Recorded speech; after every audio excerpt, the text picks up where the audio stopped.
Hi friends, கிட்ஸோட snacks பாக்ஸ்க்கு தர மாதிரி ஒரு ஈஸியான சாக்லேட் பேன்கேக் ரெசிபி தான் பார்க்க போகிறோம். ஒரு மிக்ஸி ஜாரில் ஒரு முட்டை எடுத்துக்கோங்க.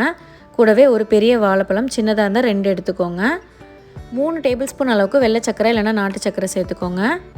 அரை கப் அளவுக்கு காய்ச்சி ஆற வச்ச பால், அப்படி இல்லைனா பச்சை பால் கூட சேர்த்துக்கலாம். இப்போ இது கூட 1 கப் அளவுக்கு கோதுமை மாவு, 2 டேபிள் ஸ்பூன் அளவுக்கு கொக்கோ பவுடர், 1/4 டீஸ்பூன் உப்பு சேர்த்து மிக்சியில் ஒரு 30 செகண்ட்ஸ்க்கு நல்லா அடித்து எடுத்துக்கலாம். பாருங்கள், இந்த அளவுக்கு நல்லா மிக்ஸ் ஆகி வந்திருக்கணும். இப்போ இது கூட 2 டேபிள் ஸ்பூன் அளவுக்கு ஏதாவது ஒரு நட்ஸை இந்த மாதிரி குட்டி குட்டியாக கட் பண்ணி சேர்த்துக்கோங்க. நான் வால்நட் எடுத்திருக்கேன்.